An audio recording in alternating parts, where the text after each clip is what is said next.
To all my heavy hitters and lockdown defenders, it is Combine Week.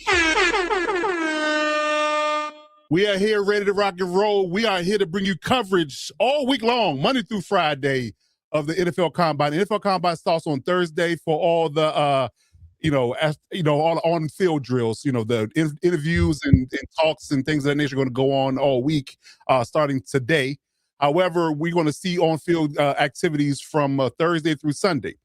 So we're going to get into exactly who we're targeting, who we're watching, and who we're going to be looking at, players to watch in each position group. Today, we're going to do quarterbacks and running backs, wide receivers and tight ends. We're going to do the O-line, D-line, the edge, and the linebackers, and, of course, the secondary. So we're going to break it down in 5 parts so you have everything you need for your Combine viewership over the weekend. And you can come back and tell us whether these guys impressed you or whether or not they're, I don't know, should we draft them or not, if they fit your teams. Young RG, good sir, is joining me today. Good brother, how you feeling? What's going on this lovely Monday? Yeah, man, it's like you said, we're diving right into that first part of the offseason, the Combine. Very soon we'll be getting into the draft. So it's, for us football nerds, it's a very exciting time, to say the least. Listen, we are geeked out for sure. We are geeked out. This is the time for it to be no football on TV, no actual NFL football. This time is amazing, man. I love this time because you can just literally, nerd out on data, for an entire, 3 or 4 or 5 weeks leading up to the Combine, the free agency draft, all the good stuff. So it's a good time to be an NFL analyst. I'll tell you that much. That is for sure. So yeah, we're gonna get into it. So like I said, we're gonna talk about who we're targeting when it comes down to the idea of NFL prospects, right? So let's get into let's talk some turkey here. So, like I said, we're going to get into the next gen stuff in regards to the football stars for 2026 Combine, quarterbacks and running backs. Now, I'm going to get this out the way early and say, ladies and gentlemen, we're doing you a solid because we're getting the boring group out first. Because the quarterbacks and running backs, they're not a lot of highly touted guys like it was in the last couple of drafts, right? The running backs were at a premium last year. Like, that was a really good class. This one, not so much. I mean, you got one guy that's the bell of the ball, and there's a couple of guys that we're going to highlight the more so sleepers. But I'm going to say that, from a running back perspective, the running backs are probably going to start going on day 3 after the first guy goes. And the quarterbacks, you may see 2 go. After that, it's TBD. It's TBD. But we're going to break down guys that we feel like they're going to be NFL players, where they get drafted. Potentially, I might get an RG to give me a bold prediction of where they think they might get drafted. But, it's a hot take in a sense. But overall, I think that we're going to talk about their upside and their potential and what they could bring to an NFL locker room. So starting off with the quarterbacks, we're going to talk about who's on the docket. This is the top 20, the 200 guys in PFF rankings that are going to be at the Combine, either interviewing or being on the field as well come Thursday start of festivities. So, of course, you got Fernando Mendoza, you got Ty Simpson, Grant Nussmeier, Carson. Garrett, I'm sorry. I said Garrett. Thank you for correcting me because, I've been drilling into stuff all day. So Garrett Nussmeier, Carson Beck, Cade Klubnik, I hope I said that right as well, Drew Aller, and Jaylon Daniels. Now, Jaylon is messing me up because it looks a lot like Jaden Daniels. That name been messing me up all day. Don't let it fool you. I know. Not the same guy. He's not the same guy, for sure. For sure. But those are your out of the top 200 PFF ranking guys, those are the guys that are invited to the Combine, and a lot of them will be showcased in certain facets throughout the weekend. So running backs, it's a lot. It's a litany of these guys. Like I said, there's some guys that will be, day 2, day 3 guys, depending on what teams are targeting them. But clearly got Jeremiah Love at the top of the food chain, Jadarian Price, Jonah Coleman, Emmett Johnson, Seth McGowan, Nicholas Singleton, Le'Veon Moss. That's a intriguing name. Just have name Le'Veon to be a running back. It's funny. Jane Ott, Katron Allen, Desmond Claiborne, Mike Washington Jr., Jamari Taylor, and Desmond Reed. So those are your top 200 running backs from PFF rankings as well that are likely mostly going to be at the Combine unless they're due to be out or not on the field because of injury. But a lot of these guys we're going to see do on-field drills come this weekend. So starting with the quarterbacks, we're going to get into some guys that we feel like they're going to be later picks, but could have some value as backups and maybe eventual starters. First and foremost, Ty Simpson is on the list. Ty Simpson has generated buzz here lately in potentially being a late first round pick, ironically. A lot of people had the mixed reactions and mixed feelings about Ty in regards to his production in college and what he did at Alabama. 6'2", 208 pounds. He threw for over 3,500 yards in his last season at Alabama. 28 touchdowns, only 5 picks. He played 15 games. So yeah, I mean, he was productive. He was definitely a productive quarterback in regards to his college career. Now, how was that going to translate to his NFL career is going to be a question. So I'm gonna ask RG first exactly how he feels about Ty Simpson and what do you think his potentially going to be in the league if he's drafted early. Yeah, it's going to be, oh, excuse me. It's going to be one of those cases where it's not somebody with a ton of starting experience, coming out of college. So, not to throw the Trey Lance situation out there, but kind of Mm, similar in that respect of, you're getting a very raw prospect. So definitely I could see a team that has a stable QB situation at the moment that is potentially looking to move off of them within a couple of years, develop this guy in the background, have him learn from a good starting situation, and potentially after that, kind of let him take the reins and see what he can do because he's got the intent, or he's got the tangibles for it. 6'2", 208, so he's a big body, mhm, taller-ish guy, so he could withstand a little bit of the punishment. He had a pretty solid stretch there in the middle of the season for Alabama where he was like, I think it was like 20 plus passing touchdowns and only 1 interception. mhm. So that not turning the ball over is a massive trait to have coming out of college. So yeah, I definitely expect to see him. Like I think the Rams would be a really solid place for him to go to, learning under that system with McVay, and with Stafford, somebody who's kind of looking to somewhat be on his way out. I could definitely see them, looking towards the future and McVay for as long as he wants to coach. If he sees something in this young gentleman that he says, you know what, I think I can mold him into something and, put an offense around him that can succeed and, win games. I like it. I like it. Yeah, I definitely agree. And I hearkened it to, I guess you can say, a Brock Purdy, Jordan Love kind of situation is really indicative of where he lands. Going with a guy that has a really good acumen for developing, quarterbacks and running good offense and having, really innovative ways of play calling, and he can kind of bring him along the way and kind of mold him into what they want him to be as a pro. But yeah, I don't want to see him go to a bad situation. So hopefully, for his sake, nobody that's in dire straits for a quarterback will reach for him, like the Right. Jets, for instance, reaching for somebody like that, because I don't think that's going to be a good situation for him, especially with the turmoil that that organization is going through. And constantly seems as if, for our lifetimes, but, we're not going to browbeat the Jets right now. But yeah, I think that if he goes into a good situation and he sits for a year or two, I think that definitely will benefit him in the long run. But I like what you're saying. McVay definitely should be targeting him as a established successor. Maybe a few other teams that are have quarterbacks that are either off injured or they're looking to move off their veteran or placeholder into a better situation in the next couple of years. Yeah, so I can see that with the Rams having 2 first round picks, spending one on him and just sitting him. And with Stafford being your MVP, nobody's going to argue the idea of sitting him for this guy. You're not going No. to do that. No, so it's decent. And it's interesting too because I think he has inkling that somebody of that ilk wants him because he had a really good lucrative NIL deal to go back to college, and he decided to do away with that and enter the draft. In all honesty, true, it's probably a twofold thing because the quarterback draft next year is supposed to be really good, supposed to be. I mean, so is this one, but again, we see a lot Yeah. kind of fall off. But so if it's going to be better next year, his opportunity is probably now anyway. If you think about it, so yeah, we'll see. But yeah, I mean, with him playing 15 games, him, making Alabama, pretty relevant in that stretch that they had throughout college football in the playoffs and things of that nature. Yeah, we'll see how it goes. But I mean, I think late first round, early second could be a landing spot, but it really matters where he goes.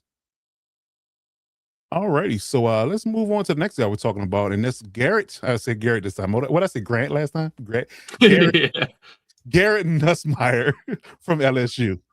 Now, Garrett has an interesting story, and I think the next guy we're going to talk about has the same kind of arc because he and a few other quarterbacks were highly touted going into the 2025 season. But with some early struggles at LSU and other places other quarterbacks had, they kind of fell off the radar. And Fernando Mendoza, who's the clear odds-on favorite to be the best quarterback in this draft, coming off a Heisman Trophy in the national title game, a lot of Joe Burrow arc there, is clearly the guy, the man around town, and nobody had Mendoza on their board at the start of the season, right? So it's funny how things change. But I would argue that with Nussmeier being 6'1", 205, really good intangibles as a quarterback. He threw for almost 2,000 yards and 12 touchdowns, only 5 picks in 9 games before he got hurt. So you have to give him some grace there. He did get hurt, so he didn't give you a full-on season of what he could do. Like I said, there were some ups and downs, some challenges with him throughout the season. But for him to be highly touted in the early mock drafts of last year, now to relegated to second round, third round, maybe fourth round, depending on who's picking. He's, I won't call it a fall from grace, but he's definitely have taken a step back in his draft stock. So I'm very curious because he's now fully off the injury, and he will be throwing at the combine most likely. So and performing drills and doing things of that nature to show what he can do, showcase what he can do. He did have a really good Senior Bowl. So I'm curious to see what he can do to impress teams in order to maybe rise back up to the draft, rise up the draft boards more so, and maybe get back into the idea of being a situation kind of like Simpson, where he could be a future starter. But what is your take on Nussmeier? What do you see from his from your point of view in regards to what he can be? Yeah, I think I maybe am not as high on him as maybe you think. I'm not sure if he can be a sustainable long-time starter in this league. Mhm. I think the biggest thing with him is we were just talking about um, Ty Simpson, who has a little bit bulkier frame, 228, 6'2". He Mhm. is 6'1", so he's got a little bit shorter, and that 205 weight, man, that's very scary. We see quarterbacks constantly that are not able to withstand those hits. And as we talked Mhm. about, suffered an injury this year. Mhm. So they say if you go into the NFL injured, you're going to come out of the NFL injured. So we'll see what happens in that regard. But I think he could be a very serviceable backup. He's got a heck of an arm. He kind of gets too attached to his first read at times. So, he either will attach that first read or hunt for the big play and try to fit a ball into a tight window that ultimately gets intercepted. So, he's a little bit of a gambler in that mentality, but I think he could be a very solid backup in this league. I just don't think he's going to be able to withstand the hits that a starter needs to in order to last, a long time. And I think if he's going to be a full-time starter, it won't be for long, just given the fact that he's not able to withstand, that the NFL bodies, as they say. So I think it's unfortunate with his injury, and that's obviously going to play a role into his, where he's drafted. But again, I think a very serviceable backup position. There is a lot of money to be made being a backup quarterback. I Yeah. mean, I think a lot of people argue it's probably one of the best positions in the league. Yeah, it is. You don't do much and you get paid millions of dollars to just sit on the bench and look at a playbook. So hey, Yeah. there's definitely no. I'm not poo-pooing that one bit. That there's definitely something to be said about being a serviceable backup. I agree. I agree. And that could be his arc. I mean, again, his stature, his size gives you pause. And guys that are of that stature, you want him to be, more mobile than he is too. That's another thing, him Yeah. able to get away from that ridiculous NFL speed that is on the defensive side of the ball. For instance, you got guys that are 6'5", 250 running 4.3s. It's kind of a little bit daunting task to get away from if they're chasing you, right? So yeah, Yep. he definitely could be a career backup in a sense. I don't want to I guess sully the man's ceiling, but we can be No. realistic in certain cases. So we'll see. But it'd be interesting to see if he can wow people, because it's always that narrative, right? That you don't have a lot of cachet coming into the combine, but all of a sudden when you no longer have pads on, you do certain things and people start to kick up the narrative that you might be a higher pick than they think. So we'll see what happens with him. He could be a one of those cases. So we'll see what he does coming in the combine. But I'm interested to see how he does with his throwing and in his accuracy on the field on throughout the weekend. All right, so the next guy up is Drew Aller. Drew Aller, similar to Garrett, was injured this season. He was injured earlier than Garrett was. He only played 6 games. But conversely to his Garrett's stature, Drew Aller fits the bill for Yep. NFL quarterback. 6'5", 235 pounds. Former Penn State quarterback. He threw for 1,100 yards, 8 touchdowns, only 3 picks before he got hurt.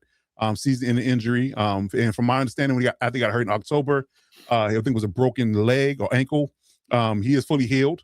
He does expect to participate at the combine as well, and I think he's another guy that needs to remind people, of his talent and showcase what he can do at the combine to hopefully raise his stock. But from an NFL body perspective, his arm strength, his body type, his mobility, he has the tools. He has the tools. It's just a question of what he's going to look like and what NFL, offensive coordinators and head coaches think of him, in regards to what he could be in the future. Now, to your point, he might need a year to sit, and it may ultimately end up being where he lands. But I mean, again, you can't sneeze a golf at the idea that a strong arm, 6'5", 235-pound quarterback isn't something that you can spend a late round pick on and see what you have. So what is your take on Drew and his ability to be an NFL player? Yeah, I mean, like you said, conversely from Garrett Nussmeier, he is a complete opposite in the tangibles regard. 6'5", 235, that's pretty prototypical of what you want in a starting quarterback. But the other thing with him is he is a very raw talent for as long as he's been a starter. He's a 3-year starter at Penn State. And I think this year you really saw the regression of not having Tyler Warren there, who was obviously, a first-round pick for the Colts. Right. You really saw that lack of talent there and how much his game really diminished in that regard. And it's really unfortunate. It's something that's not really talked about often, but in college, it really is just how it is your final year. You could be amazing your first 3 years, and if you have a terrible senior year or a terrible junior year, it just completely derails your entire draft stock. And unfortunately, I feel like that's something that we're seeing here with Drew Aller, where he might have been, a very late first round, maybe early second round pick. And now after this season, a lot of teams might not be looking at him until as a day 3 pick, if that. So I think it's really unfortunate in that regard that it really boils down to what you do in your last season. But like we mentioned, he's got the, prototypical build for a quarterback in the NFL. I could definitely see a team taking a waiver on him on day 3 or something like that. And we'll see what happens after that. But I think that's kind of what his ceiling is at this point. Make a roster, and hey, if either you get thrown in, you show something, or even if you're able to just hold it down as the backup. Like I said, we're talking about Nussmeier. There is real value in being a serviceable backup and learning playbooks quickly and things of that nature. Okay. Well, let me start a quick narrative before we move on to the running backs. So he is a Pennsylvania quarterback from clearly, I'm not saying he's from Pennsylvania, but he played football in Pennsylvania. He went to Penn State, right? Yep. The draft is in Pittsburgh, right? Could it be a situation where the Steelers spent a late round pick on Drew? Close proximity and kind of seeing the kid play over the course of the last couple of years. And clearly there's a new regime in Pittsburgh now with Mike McCarthy and things of that nature. But could you see as a Will Howard and Drew Aller competing, for the future of the franchise kind of thing, depending on what they do as a stopgap starter? I mean, that's a nice narrative. Why not? I mean, man, it's just hard for me to say that Pittsburgh. I mean, that's truly what Pittsburgh needs. Pittsburgh needs like the Dak Prescott, where they find a starting quarterback in like the later rounds on day 3 or something like that. Because if they're going to go by this mentality of, we're going to win games and we're not going to, ever try to have a bad season, we're not in the business of losing games, then you're never going to get that, blue chip 5-star recruit or whatever it is in the draft. You're constantly picking, 16, 17. Or in this case, 20 or something like that, 21. So I don't know, man. Maybe I think Pittsburgh fans obviously are hoping for it, but I'm not going to hold my breath. Right. Yeah. I mean, again, there's new regime, so is there hope? I don't think Tomlin would have did it, but I think that that Mike McCarthy being the offensive guy, maybe. Just maybe. Just depends on what they need and what's available to them at the time they want to pick them. So we'll see. And all the mocks though I've done in the past 2 weeks, he hasn't gone no earlier than mid-3rd. So just a quick caveat. All right. But people listening, people watch this, let us know in the comments these quarterbacks we cover. Where do you think they land? What do you think would be a good landing spot for them and where they might flourish? So drop us a line, let us know. And we'll see if that pans out how they do, when come draft time. All right, so moving over to the running backs. So clearly, the guy who's the belle of the ball of the draft, one of the better athletes, period, in the draft, not just running back, Jeremiah Love. Running back from Notre Dame, highly productive. I mean, prototypical running back, 6 foot, 214 pounds, less than 200 carries, 199 carries, and ran with 1,372 yards, 6.9 yards a carry. He's averaged over 6 yards a carry for the last 2 years, by the way. I just want to put that out there. Uh, Insane. 18 touchdowns last season and in 12 games played. So the dude is a bona fide stud. Now, we've seen him mock to the Saints. We've seen him mock to the Chiefs. But anybody that gets this kid, you're going to get a player. And he's going to be productive for you. Only thing I don't want to see is him go to a team that has a terrible O-line like Aston just had to deal with last year. And you just can't really see him unlock himself in the NFL in his first year. But yeah, this kid's is a bona fide stud, and he's going to go in the first round. It's just a matter of a win where, in my opinion. But anything that add to this kid's cachet. Yeah, I think just another thing that's kind of important too. You usually don't see it too much with these, bona fide number one, first round pick running backs out of college. Is usually they have a ton of carries on their body, and so they come into the league already with a lot of mileage on those tires. I think something for him is that he only carried the ball 20 or more times 3 times in college football this past year. So he doesn't have a whole lot of tread on those tires. And for what the production you got out of him, yeah, I mean, like you mentioned, bona fide first round pick, probably going to be the only running back taken in the first 2 days. I'll make that bold prediction. And we'll see who he goes to. Yeah, if he goes to someone like the Chiefs that already have a pretty solid O-line in place, I mean, yeah, and who need a running back desperately.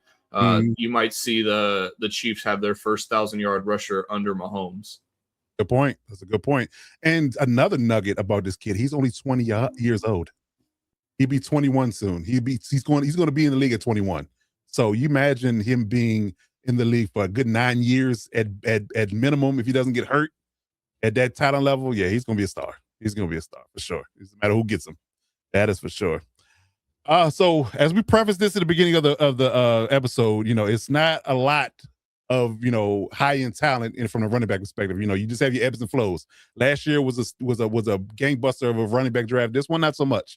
But we got some gems here. We get maybe some unsung heroes, some hidden gems that may pan out for some teams as maybe a running back 2, or something like that you can use in tandem in space. So the first guy up on my list is another Penn State guy that we talked about in Katron Allen. Katron Allen is 5'11", 219 pounds. He ran for 1,300 yards in the season. He has another guy with 6.2 yards a carry, 15 touchdowns, 210 carries on the year in 12 games. I don't know if people are historians of college football, but I was telling RG that watching him on film, he reminds me a lot of Kijana Carter. If you don't know who Kijana Carter is, go look him up on YouTube. He was definitely a really good, productive running back for Penn State. Now, mind you, I don't want to give the complete comparison to Katron because although Kijana was a really good running back in college, he wasn't that great in the NFL. And it was indicative of where he landed a little bit. But hopefully Katron can have a better career in the NFL than Kijana had. But he gives me that type of vibe. And if he goes to a good situation, I think that he could be really good, really good serviceable back. I mean, he's really strong, hard to bring down. Pack your lunch when you want to tackle this guy at 219 pounds. Projected to run anywhere between a sub 4.4 to 4.5 40 at 219 pounds. And I guess strongest odds. I don't think any one DB or a light in the pants safety can bring him down. So just understand that it's going to take an effort to bring this kid down once you get ahead of steam. So I think Katron will be a good fit for a team that needs a good running back, especially maybe a running back 2 behind your starter. So I think he could be a good one. But yeah, I definitely like his production in college and his body type. So I think he can be a good NFL running back. What do you think, RG? Yeah, he's definitely a good kind of needs to be paired with a nice 1-2 combo, but I think he can be a very serviceable, short yardage running back. Like you mentioned, the big frame, 219, just under 6 feet tall. And for a running back, that's pretty, that's pretty tall. Things considered, usually they're pretty short, at least 5'9" and below. But yeah, I definitely think he can have, success in this league. He obviously lacks that explosiveness that, most teams look for in an every down back. So, he won't be that much in a starting role. doesn't give you a whole lot of special teams help either. So that's usually, kind of a negative for, late round running backs, wide receivers, DBs, things of that nature. You can usually contribute something on special teams. It usually ups your draft stock by some means. But yeah, I could definitely see a team drafting him and pairing them with their already in place solidified starter. Like I think if the Bills wanted to take him to pair him with James Cook, that would be a very solid pairing there. For those short yardage situations. It also takes the heat off of Josh Allen, putting more wear and tear on that body for those tush pushes. So yeah, I think there's definitely what's the word? There's definitely a spot on a roster for him somewhere. It's just going to be a matter of which team decides on him. Yeah, and if the Jags move off of Travis Etienne, I could see him pairing him with Bichelle Tootin. Yep. And that 1-2 punch with them. And Leo Combs run offense, he would definitely be productive. For sure. So we'll see. All right, next guy we got is Mike Washington Jr. from Arkansas. He transferred to Arkansas in his last year, ironically. I think he was in Texas previously, but a really good running back as well in this last year. 6'2", 228 pounds. I mean, yeah, that's a big running back there. Yep. I think that he would definitely, much like Katron, would be definitely difficult to bring down, and he shows it on film. He puts that foot in the ground, he gets downhill. He does not go down on first contact a lot of times. 167 carries, 1,000 yards, 1,066 yards on a year. Another 6.2 yards a carry guy, 8 touchdowns, 12 games played. Yeah, so I got it. If you need a bruising running back to go along with your receiving threat, running back or whatever the case may be, he definitely could be a serviceable one as well. Again, that body frame, and I think that he's projected to run at the 4.4s at the combine. So a 4.4 speed guy with 228 pounds running behind that, that's a recipe for disaster for secondary players. So yeah. So another guy that could be another 1-2 punch for your running room if you can acquire him in maybe day 3. What do you think, RJ? Yeah, absolutely. Very similar to Katron Williams, last running back we were talking about. Big guy, 6'2", 228, so even taller, bigger than Katron. And on top of that, he can run inside and outside. He actually has some pretty impressive speed, once he gets into a straight line down the sidelines. So, definitely see him in the screen passes, those swing pass, play calls. I could definitely see him providing some use because, like you mentioned, he's big bodied, so you don't think he moves as fast. But then once you let him get out in space, he could definitely move and take it to the crib. He's got that explosive playability. So yeah, I think he's definitely got similar chance. These running backs, specifically these two positions, really. It really feels like there's just one guy at each position that's going to go in the first round, no matter what. It's a lock, and then the rest of them, if they didn't start going until round 4, it really wouldn't surprise me. Like there's just the talent gap from the best running back to the second best is pretty massive, all things considered. But like we mentioned, these guys definitely have value, and some teams are going to find uses in them. The big, bulky, kind of fullbacky-ish running back breed is not dying down. It's still very much prevalent. We see tons of teams use it, and with this kind of new age dual running back system, there is something to be said about being that rotational piece. Yeah, I definitely agree. So yeah, we'll see what happens with Mike and where he gets drafted. But yeah, he definitely is a good I can say B option to your running back room. Yes. Yeah. Definitely looking to see where he gets drafted and who's targeting him. All right, next up is a guy smaller in stature, but he's very productive and explosive. Jamari Taylor out of Virginia. He was another productive running back, 5'9", 204. So he's a little on the smaller side. Sneaky strong for his size, though. He's definitely a compact built frame. He has that a leaner Maurice Jones-Drew build where he's really strong in the leg and arm area. And he's really good with not going down with first contact either, despite his smaller stature, the 204, if you watch the film. 222 carries on the year, 1,000 yards, 1,064 yards, 4.8 yards a carry, 14 touchdowns throughout the year in 13 games played. So very highly productive for the Virginia Cavaliers. And I think that if a team is looking for a third down back, a receiving back, and a change of pace back to go along with your power back that you might already have, I think Jamari Taylor could be that guy. And the speedster in his own right, because they're projecting him to run about a 4.3 in the combine. So we'll see if that tracks throughout the entirety of the weekend. But yeah, I think he can be definitely a good change of pace back for a guy that if you already have a good 1-2 power back, in your room already, you need a guy that can change it up and be a threat out the backfield for sure. I think Jamar could be one of those guys that in the later round pick as well. He could be a steal, almost like a Kamani Vidal kind of situation. It was a 6th-round steal, and all of a sudden, thrust into duty, and he's going to be highly productive for you. It was really productive in his college career, so I think he can similarly be that in the league. What do you think, RG? Yeah, I think he can provide some value, being kind of that shorter stature, definitely has a little bit of breakaway speed. But the thing that's kind of intriguing about him, and maybe to a fault, is that although he does have that breakaway speed, he often gets caught from behind kind of fairly often, as much as not what his 40 time would suggest. Mhm. Obviously isn't that great in pass protection, only being 5'9".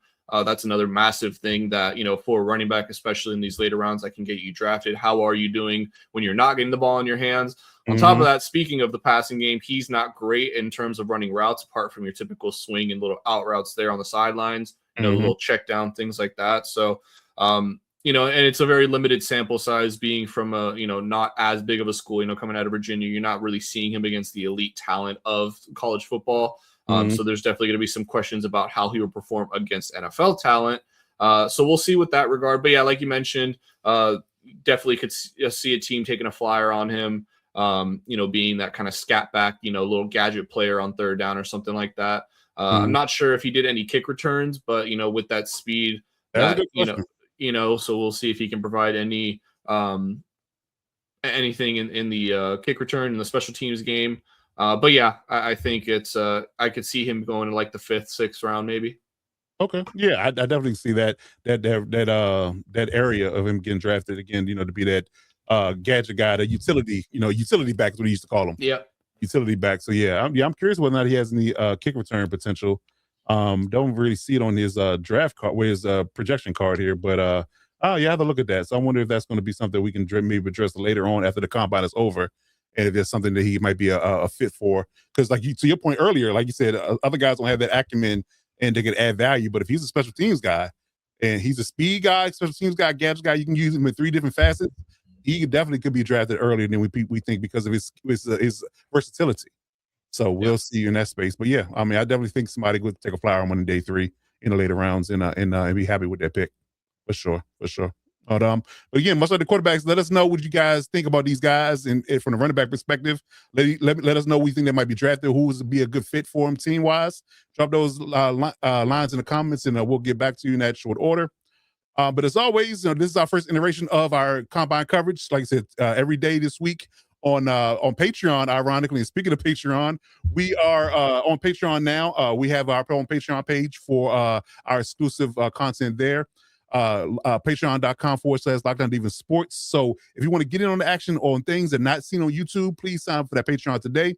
All our content for YouTube goes out early on Patreon, early in the afternoon around noon, and our YouTube content goes live at 9. So if you want to catch the action early and not have to wait for it on YouTube, please sign up for Patreon. There's a free tier as well as a paid tier. And of course, with the paid tier, you get even more content than you would get normally from the free tier. So please sign up for that. There's a 7-day trial so you can test it out, see how you like it, and we'll promise you that you want to stay. But like I said, we're gonna be dropping content all this week for the combine, and we're going to talk about every position and get you ready. So everything should be covered by the time the combine rolls around. So we'll see how things roll. If you're looking for the Hit Squad in any space, anytime, hit them up on their socials. They're all on X and some on Instagram. So hit them up if you have any Commanders, Chiefs, or Chargers news or information that you want to get from them. If you're looking for the Lockdown Defense Sports Network, and these are our links. Hit the subscribe button on the YouTube channel as always to let the algorithm know we're doing big things out here, as well as subscribe to the Patreon. Hit us up on social if you have any contacts or any information that you want to know about the network, and we'll get back to you in short order, man. But that's gonna do it for us, man. RG, you got anything to add as we wrap it up here? Nope, I got nothing. I think we're just ready for the combine to start, and let's see getting some more data on these prospects. Okay. All right. So look over His Squad all week, man. We're gonna be dropping content every day this week in regards to that NFL combine positions. And like I said, wide receivers and tight ends should be tomorrow, and then so on and so forth through Friday. So get in early on that, and then we'll drop that line to you and we'll get you ready. But outside of that, man, we're gonna keep rocking and rolling. Like I said, hit that subscribe button if you can, and we'll see you tomorrow. But in the meantime, between time, that is Young RG. I'm Coach Defense. Until then, we'll see you when we see you.